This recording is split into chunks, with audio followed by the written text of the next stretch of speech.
Welcome to the Northern Affinity video podcast. During this session, we will be having an unedited discussion with an expert. And what I'll be planning to do is, during our discussion, get them to teach me something. Teach me about something that's of interest, but also they are an expert in. I'm Michael Edwards and I'm the founder of the Northern Affinity. And I will tap into our wonderful community to bring you along on my drive for self-improvement and my desire to learn. So please connect with me on various social media platforms, whether it's LinkedIn or Instagram or Twitter. And I'd love to hear from you what subjects you'd like to learn more about, or what subjects you think it'd be good for me to learn about. So please, get in contact and let me know. All the details will be in the show notes, and you can send me an email or contact me via the various platforms. I really hope you enjoy the show. So I'd like to welcome Helen Hill to the latest edition of the video podcast. Firstly, welcome, Helen. Hi, thank you for having me. Oh, you're welcome. For those who are kind of watching this on video, that Helen is both an unlikely genius and going to tell us all about Be the Future. So it's a few hats that Helen wears, but we'll go into that in a minute. But the conversation today is going to be very much about sustainability and your business, the planet, and you. But before we kind of go into that, Helen, do you want to just kind of give us a brief synopsis of you and who you are, and then we'll kind of dive into the conversation? Brief being the optimal word with me, isn't it? Yeah, with you, yeah, absolutely. That's why I make sure I said I don't normally say brief. Yeah. So my main business is Unlikely Genius, and for this I'm an educator. So I started up in e-learning, but I've moved much more back towards creative educational resources now. So things like books and toolkits and things, and getting the enjoyment back in learning. And I'm also a business coach and have just this morning qualified with the climate change coaches to bring in the environmental aspect. And then Be the Future is our environmental initiative aimed at families and schools. So where we're trying to help them unleash their power to change the climate story. So there's lots of connection finally going on, bringing everything back together. Excellent. You forgot to mention author there as well. Oh yes, I did. double now. Yes, so yes, I am the author of Falling Off the Ladder, which some people might know me more as that actually, but I am bringing that back into Unlikely Genius now that they are kind of got an overarching purpose to bring them together to make my life easier, Yes, keep it nice and simple, Helen, as usual. So, firstly, congratulations on this morning on the news. That's great. And obviously, today we're going to kind of talk about sustainability. So do you want to tell me a little bit more about what that means to you? And I guess it's probably kind of obvious, but why are we having this conversation? Yeah, well, I mean, sustainability does mean different people to different things to different people, depending what kind of spheres you move in. And I have very much come at a lot of this from the environmental angle, obviously, of us creating a sustainable planet. And this idea that we're not just saving the planet, we're saving ourselves, and it's a really big movement. It's really important. Deadlines are hitting, all of that, but it's I try and do it in a very much a way that it's about learning about this stuff through fun and happiness, and that's our big ethos at Be the Future. We don't do the doom and gloom. And what I've tried to do is tie it back to our well-being as business owners, because it's not just about taking action for the planet. You've also got to make sure that you are sustainable first and that your business is sustainable for you. Because there's no point trying to take all this action. And this is something that I can come on to because of the climate change coaches framework. But, until you have got yourself sorted, it's that good old analogy of the oxygen mask. You can't be taking action for others or making change in this world until you've got yourself kind of on a level playing field, first of all. So I really see them as three very connected principles of you, your business, and your planet, the planet, your own planet. Yeah. And I help people to now create what I've called their ecosystem. So really looking at you, your surroundings, the way you've set your days, your weeks, your business up, and how it helps you thrive, but then also move on to taking action elsewhere. And this feels important to me because I think if you ask most people about anything to do with climate and sustainability, there were kind of a lot about essentially overwhelm of information and things, and it almost feels like we have to make huge steps. And when I say we, I'm talking individually here. As a collective, we do, but actually, the individual, there's a lot of small steps that can make a big difference, isn't there? And we hear about, I don't know, phasing out petrol and diesel cars by X year and doing this and doing that, but that's probably not something we can kind of do too much about in the short term. It's about doing your own thing. Would that be fair? Yeah, absolutely. And there is a figure that goes around about if everybody did 1% better, it would actually fix this climate solution rather than the minority to doing everything. Okay. It's that old, like, sort of small steps make big changes. I can't remember whether it was 1% or whatever, but yeah, if we could, as a collective, as a population, all do our little bit, it really moves things forward in huge leaps and bounds. And this is something that we talk about all the time at Be the Future, and I bring it into business coaching as well. This thing, if we try to do everything and we look at the massive picture, we just see this end goal we have to get to. And we forget to celebrate all the little steps along the way. We forget all the changes we've already made, all the differences we've already made. And this is why I talk about things like, keeping social proof folders and books of wins and any little things, gratitude journals, whatever it is that will help you just look back and think, you know what?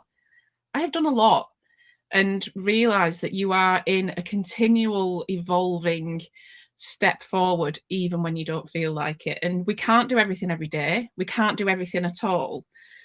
But the big thing is to find where you have agency. It's that thing of what cause can you really speak out about and help people with? So, for example, in my Unlikely Genius side, I very much talk about things like your digital footprint.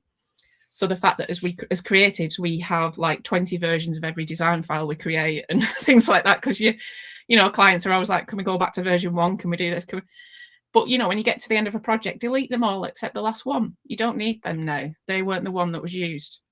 Emails with attachments on, all these things that add up, you can quickly dissolve and reduce your digital footprint. On the Be the Future side, we've really focused in on the seas at the moment and the impact on warming oceans, of plastics in the ocean, of pollution. Because Sally lives in Sydney near the beach, has grown up there, she loves the beach, and I've just always been fascinated by the ocean. So that's where we've started. We don't do it all. I mean, I call Sally my guru because I should explain, Sally is my business partner in Be the Future. She, is very much further on in her journey than me, but I openly talk about the fact that I'm an imperfect environmentalist. I'm doing steps, but I'm not there yet. I'm not a vegan. I still drive a car, but I've reduced my plastic use. I've reduced this digital footprint. I'm switching to ethical providers for things like web hosting and all that kind of stuff. And that's where you can really start to build your impact. And that's where we all have to start. We can't go in at doing everything, because it's like when you go on a diet, isn't it? Yeah. You put everything out, you soon get fed up, you binge on everything and you fall off the wagon. So. Yeah, and I think you've actually hit on a really important point now, just thinking that, I think most people want to try and do better. But I think the problem is that, kind of what you said there, there's a lot of noise about being perfect, shall we say, or at least appearing to be perfect. But steps, and I remember, this is a while ago, seeing someone post on one of the social media, I can't remember which platform, saying something along the lines of they're going to go, I think, 3 days a week to be vegan, have vegan meals only. And they got a lot of abuse from people saying, why don't you do it 7 days a week? And to me, that's completely the wrong way of seeing that, because I've not done it myself, but if you go into go vegan, it's quite a big change in lots of ways. Surely going 3 days a week is better than no days a week, and that's how change happens, because it's slowly. Yeah, and then you can start to bring your family on board, and they might start trying the odd vegan meal, thinking, this isn't too bad. And it is a big commitment to make that switch, and it is harder to shop, and it can become more expensive. So you've also got to think about what fits in your life and your family's life. I mean, my other half is a carnivore, he lives for meat. So if I went vegan, that would cause so many issues for us as a household. Plus, I have a lot of food allergies. If I cut all and just go for plant-based, I'll be living off seeds. I thought, well, no, I can't even eat seeds. Rice, I think, is all I'd be able to eat. Rice and water. So it's not sustainable for my life, really, at the moment. So I can what I try to do is make sure like at least one meal a day is more sort of towards the vegetarian or vegan angle and things like that. So like you say, that's at least a small step I can take, where it's not where meals where we're eating together. It's not going to impact him and his life. And he's got other areas where he's great. Like he's got such a small footprint when it comes to things like shopping and clothes and things like that. So he does it that side. And you've got to find as a family what you each care about and how you can support each other's angles, because you know you might have a kid that really cares about the animals and wants to go vegan and all that, and you want to support them. Amazing. And if, like I say, if you can do that a meal a day, 2 meals a day, fabulous. But it might be something else entirely. So yeah, I often find, and this is something I almost had a rant about yesterday, that the people that judge you for these actions and saying things, well, it's not enough, are the ones that are taking no action. And they're finding an excuse to pick at other people as a way of comforting themselves for them not doing anything. Yeah. And, you know, I've seen it with a business friend of mine who, you know, got really actively involved in fracking in their area, managed to turn it all around. It didn't go ahead, and she was getting hounded by journalists camped outside her house saying, well, you've not got solar panels, you've not got an electric car, your husband has, you've not. She can't do everything. And that wasn't the issue she was particularly bothered about at that moment. Fracking was the issue. So they just lose sight in a bid to have a go at people. And I think it's important to keep that in mind if someone does comment, that question what they're doing, because you're likely doing a hell of a lot more than they are. Yeah, it's that kind of whataboutism, isn't it, with a lot of things. Yeah, I mean, you're probably right with people like that. It's looking at ways to kind of justify what they're doing.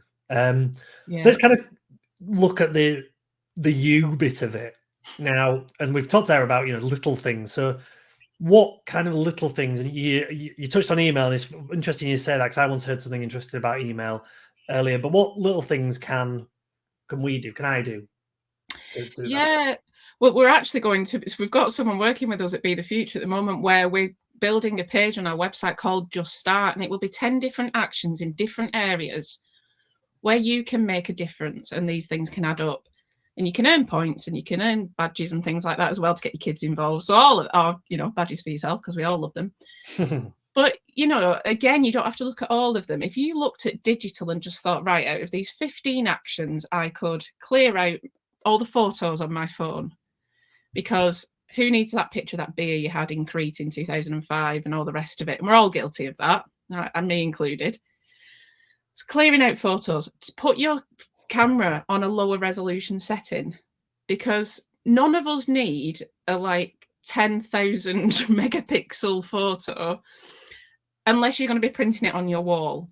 So really, you know, just by even knocking your camera resolution down to medium, you would save gigabytes and gigabytes of space. Because the thing with a lot of this is we see the cloud as this invisible entity that all our files are stored in, and it's so easy now. But these servers in the desert in America that are powering them are one of the biggest consumers of everything, really. You know, that are just powering Google alone are huge consuming servers.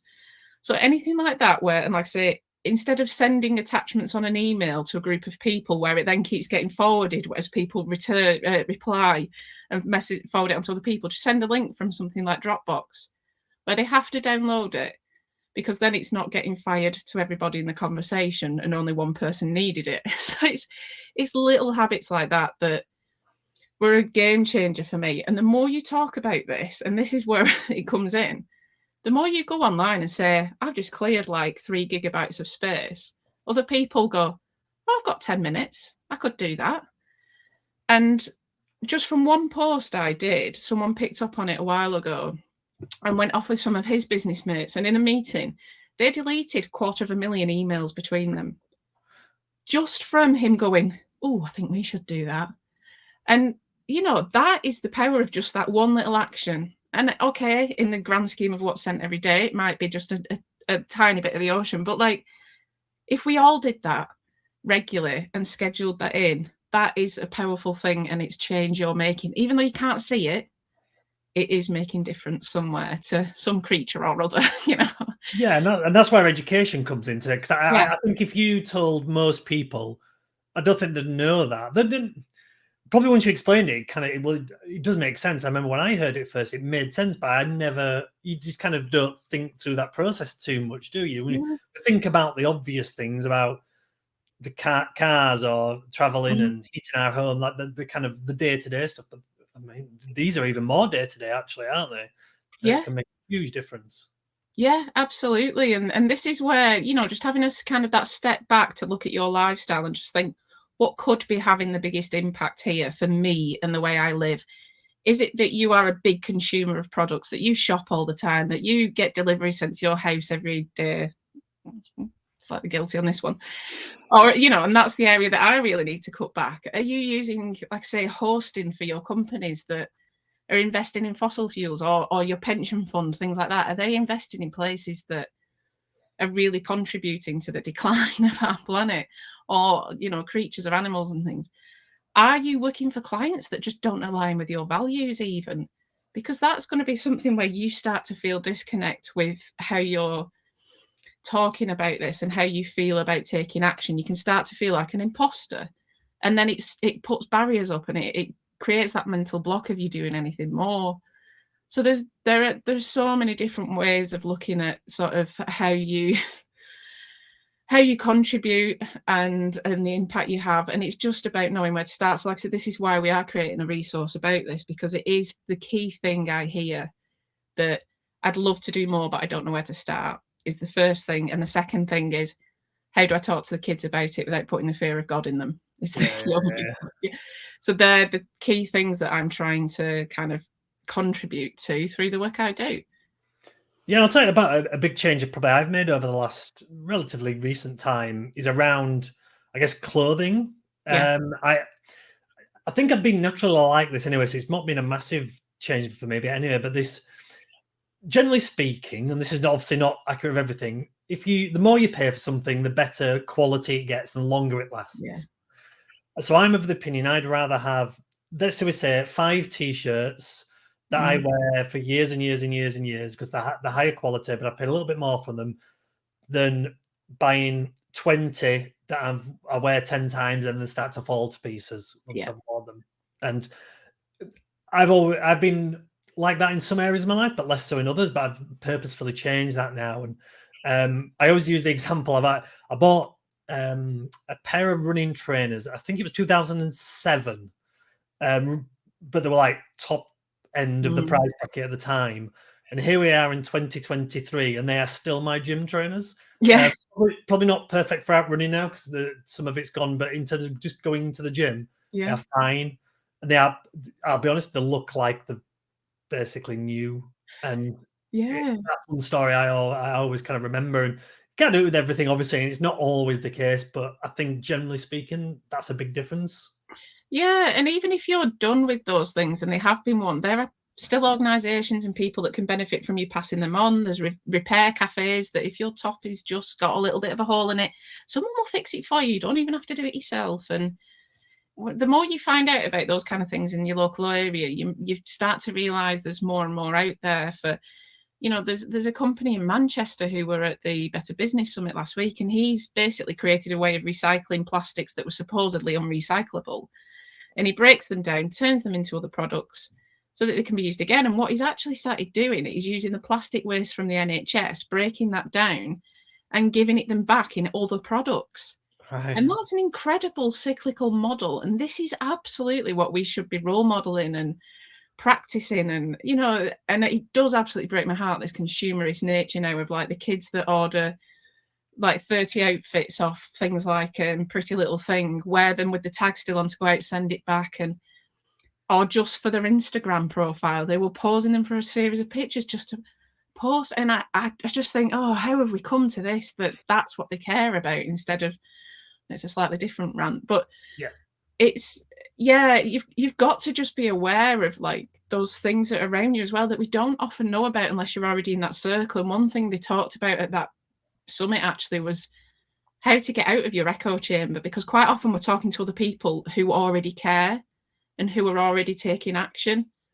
So it's starting to look as well, if you want to join this movement, that one of the most powerful things you could do is find a way of breaking out of that echo chamber and bringing people in. And I'm not talking about climate deniers, because let's face it, we're never going to get them on board. Don't waste your energy.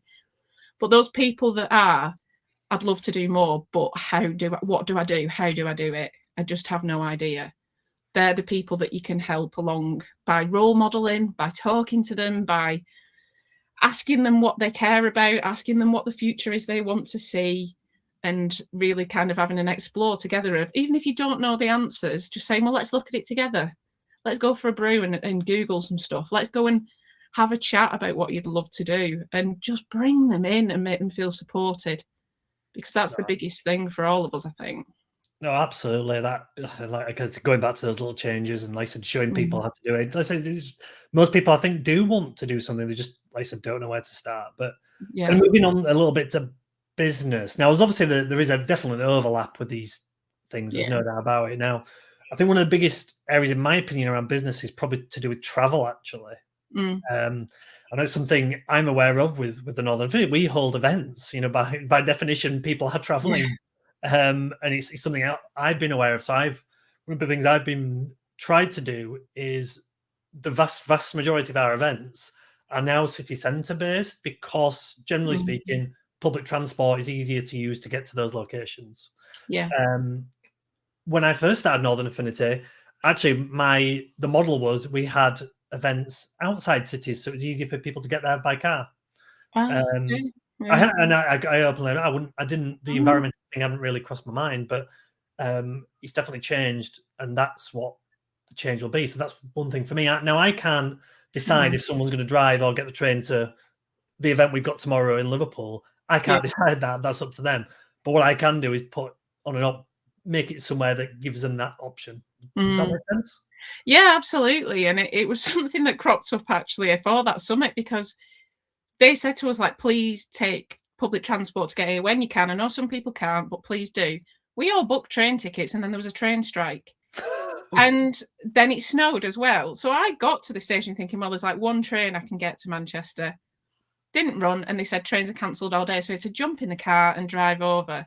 And a lot of the people that were supposed to attend that event couldn't even get there. So there was a lot of tickets not picked up even when I got there late and stuff. And there are times where it's just not feasible. You just can't do it. It's very unpredictable over here right now. I mean, every time I've tried to get a train in the last 6 months, it's been cancelled, delayed by 3 hours, stopped on the tracks, whatever it is. It's like, it is bedlam. So sometimes this thing, and it's about not guilting yourself, because like you say, you can't do everything.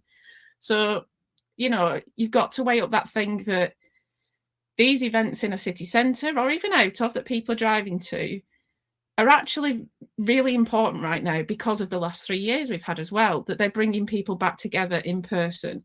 They're helping people connect with each other in different ways. Everybody is zoomed out right now.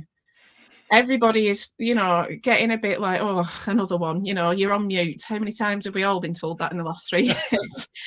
So actually, these events are still so important for things like connection and making people feel like other real people are out there, not just head and shoulders on a screen. I mean, the amount of people that have said to me in the last few weeks, I've never seen you below the shoulders.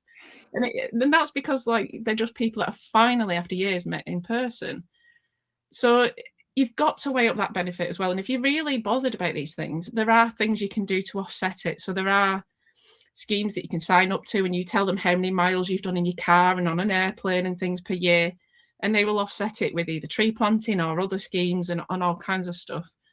One of the companies I work for actually has one where they invest in a scheme for entrepreneurs in other countries. I think it's in Africa, in various places, and you can pick the person you want to sponsor with your sort of air miles you earn back your carbon miles. And there's so many schemes like that where you can give back and kind of offset it and try and ease that guilt a bit. But at the end of the day, we're not doing a Bill Gates and jumping on a plane and then writing a book about the environment the next week. That's, he's the biggest consumer of air travel in the world. Right. And he's written a book about saving the planet. How does that work? If there's be some contradictory nature to that. I can't fathom it. I kind of want to read the book just to see what on earth he actually says. when you think he established something like Microsoft, computers, internet, that have massively contributed to this, and he is the biggest consumer of air travel with his staff, not just him, but all his staff that he flies around the world. That's incredible to think that he can write a book about saving the planet. So anything where we feel a hypocrite or an imposter is just minor. That is so minor in comparison to a lot of these people. And that's not to say, well, we shouldn't take action then, because obviously our collective action can add up to a lot. But yeah, we give ourselves an easier time, I think. Oh, absolutely. I mean, what else? I obviously have touched on travel air for business. Is there anything else around that people could maybe think of within their business, whether it's their business or if they're employed, that can make, again, those small changes? Yeah, I mean, there's lots of things that I hadn't even thought of till someone said to me last week, like about when you're co-working, make sure you go and hire a desk in a company that have got similar values to you and want to make a difference as well. And I thought that's great, because apparently some like just smaller companies will hire out a desk when people are on holiday and stuff. So you're supporting a small business, and you can find one that actually cares about the planet and stuff as well. Again, like I say, with your investments, your banking, all of that, making sure that you're with a bank that, I mean, none of them are amazing, but the least impact, the least negative impact you can. So like Starling and some of the others are quite good at where they invest their money and things, and everything down to your business insurance, your pension, all of those make a difference as well. Things like your supplies. A lot of people have gone paper free now with not having a printer. They don't use paper notebooks, which admittedly I still, I mean, you can see behind me, I'm a book hoarder. It's my, thing. But they don't want to use paper anymore. So they've gone totally digital with things like apps where you write and it turns it digital and stuff, so that they can keep notes easier and stuff still, with like the Remarkable tablet, things like that, which again, it's a digital footprint, but as long as you're not being silly and recording every like minutiae of your day, you're probably okay with that, and it will improve it. And one thing that really hit home actually for me was so the argument of using like a reusable bottle versus plastic cups and things. One reusable bottle is the equivalent of 200 plastic cups. So if you're someone, sorry, not reusable bottle, the keep cups. Yeah. So if you're someone that collects keep cups every week because you keep forgetting them, you're actually using the equivalent of thousands of plastic cups. You'd have been better just getting one of the paper cups or the plastic cups from that coffee shop in the first place. Okay. So it's things like that where I was like, oh, I never even thought about that the footprint to create one keep cup is the equivalent of 200 plastic cups anyway. And when you think about that in relation to things like tote bags and all of that as well, I mean, they've always said like with these shopper bags and stuff that as long as you do get it and keep reusing it, then it pays off eventually. I can't remember what they call it now, but it gets to the point where you're in the positive. But for the first few times you use it, it's still a footprint. So it's just, like I say, it's the little things like that if you added up all of this across a day or a week, it could make a big change. And, like I said, spreading that knowledge to other people then. If you got 5 other people to do it. Because someone said like the biggest, what they were saying in regards to the keep cup was that if you keep forgetting to take your keep cup out with you, so you keep buying more because they are cheap in a lot of places and whatever, you don't have a coffee that day, because that biggest punishment of you not having that coffee and having to sit through a meeting without your caffeine will be enough punishment for behaviour change for you to remember next time. Oh, I like that. Yeah. And I guess a lot of these things are about habits and changing your habits. I know for many years I used to buy lots of water, bottled water, when I'm out and about. But I've got a couple of metal ones as well that I carry around with me. I think I've probably bought one bottle of water in about the last year because I've just forgotten it on the odd time and things like that. But making sure when possible, just little things. I think again, it's habits, isn't it? Once you get into those, it's actually easy or easier. And I think understanding that, like, even when something says compostable on it or recyclable, unless it's then treated in the right manner, it's not going to be composted or recycled. Because a lot of these things that say it's compostable, the second you put it in general waste, it's not composted. So they're ways that companies are trying to get out of having to do more without Right. actually, and putting the onus on you as the individual to do the right thing with it, even though our recycling system is the most confusing in the world, I think. Like, of what goes where, what colour. But I still can't It, get used to the fact that my general bin is the green one here, since we moved 5 years ago.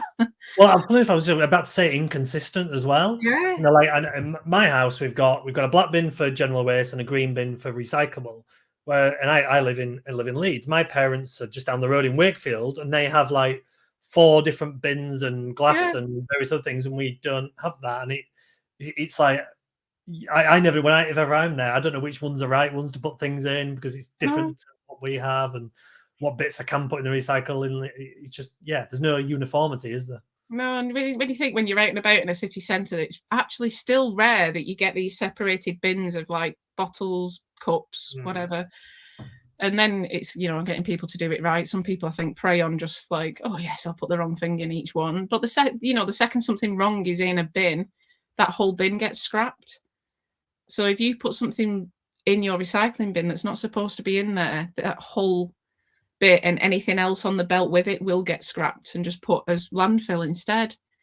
And we need to call out to our authorities and all sorts to change these patterns, because we're doing our bit and it's just still not going down the chain the way it yeah. should do.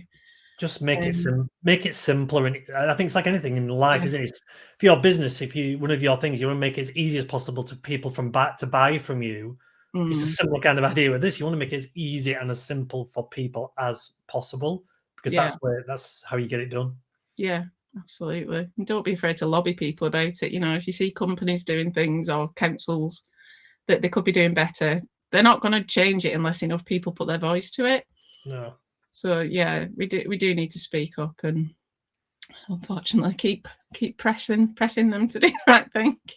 absolutely. So, Yeah. final kind of question from me, Helen, and it's kind of I guess an amalgamation of all the questions. If there was couple of things that people could do today to start change, what would be, if either ones we've mentioned or maybe other things you can think of that can again kind of start that process and make things a little bit better? I'd say the first thing to do is really to sit and think about the change you want to see. So is it to do with plastics in the ocean? Is it to do with a local area and regeneration? Is it to do with companies that are doing the wrong thing, or the fashion industry? Where do you actually really want to have a voice? And what is your power there to start talking about it? And you might not feel like you've got any power yet, but obviously you can build that. So the one thing that the climate change coaches say is you've got to understand your why and your reason for taking action before you take action, because otherwise you will start trying to take action. You'll go up into this kind of active category on the graph, but then you will get overwhelmed, disconnected, all of that, and you'll drop off and you won't take it anymore. So really just think about what it is that you want to make an impact for, whether it's your kids' future, whether it's to save the animals, it's my thing, or what is it there. And the second thing is, I'd say, although I've said about getting out of the echo chamber, find people around you that are taking the action and that care as well. Or, and especially if the people in the same position where they want to take action, they don't know where to start, and you're feeling like that as well, get together, start looking at how you can share tips amongst each other and how you can share resources and, build a little community around yourself, because it really does help pick you up and make you feel like you're making more progress because you're sharing each other's wins as well as your own. No, makes sense. Thank you very much, Helen. I guess finally for me, if anyone wants to find out more about you, what you do, and your various different things, where's the best places to go? Yeah, so if you come to unlikelygenius.com, that's all I say, my coaching and my business side. If you're a parent with kids, or you're a teacher or a grandparent or an auntie, and you want to start helping some little ones take eco action, then head over to bethefuture.earth. And we have a kids competition coming up. We've got a huge launch coming on Earth Day in April with our book and game and everything. In fact, let me da, da, da, da, da, da. There we go. But there's a book, a game, and activity book coming out, and it's all about having fun while taking action. So it's for the grown-ups as well as the kids, but that's where you can find us. Brilliant, Helen. Thank you very much. So yeah, really appreciate your time. And you may have seen I've made some notes about things I want to do. So That's the whole premise of this podcast, and hopefully other people will have done the same. I'm surprised with what came out of my head myself, to be honest. All good. It's all good. So thank you so much for this, Helen. No worries. Thank you for having me. I hope you enjoyed this chat today, and like me, you learned something new from our wonderful expert. So if you'd like to hear from more of our sessions, please subscribe on whatever platform that you get your podcast from to hear more. And also, we'd love to meet you at some point at one of our upcoming events. The Northern Affinity hold events all across the north of England, and we'd love to meet new people and have guests along, so please come along and check out our website or all the details in the show notes. Thank you very much for listening, and see you next time.